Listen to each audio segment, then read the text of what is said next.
మళ్ళీ వాళ్ళందరూ ఒక్కటిగా చేరి ఏమైనా సమస్యకు పరిహారం దొరుకుతుందా అని ఆలోచిస్తారు. అప్పుడు సింహం ఇలా అన్నాడు. మిత్రులారా, మనకి సమస్య అయితే అర్థమైంది. అయితే మనం ఇప్పుడు ఆ సమస్య యొక్క అంతం చూడాలి. మన దగ్గర ఎక్కువ సమయం లేదు, ఎందుకంటే కాలుష్యం వల్ల జంతువులన్నీ చనిపోతున్నాయి.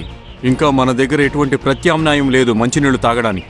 మహారాజా, మేమంతా ఇదే ఆలోచిస్తున్నాం. ఈ సమస్యకి ఎటువంటి పరిష్కారం చూడాలి అని. మహారాజా, నేనొక విషయం చెప్పాలి. హా చులుబులి, చెప్పు. మహారాజా, నాకేమనిపిస్తుందంటే మన ఈ సమస్యకి గొరిల్లానే మనకు పరిహారం ఇవ్వగలడు. ఎందుకంటే తను పాతకాలపు వాడు మరియు చాలా అనుభవం ఉన్నవాడు. తనకి అన్ని సమస్యలకు పరిహారం తెలుసు. అవును చులుబులి, నువ్వు సరిగ్గా చెప్పావు. మనమందరం ఈ రోజే అతని దగ్గరికి వెళదాం, ఇంకా మన సమస్య చెబుదాం. మరియు అందరూ చేరి బాబా గొరిల్లా దగ్గరికి వెళ్లారు.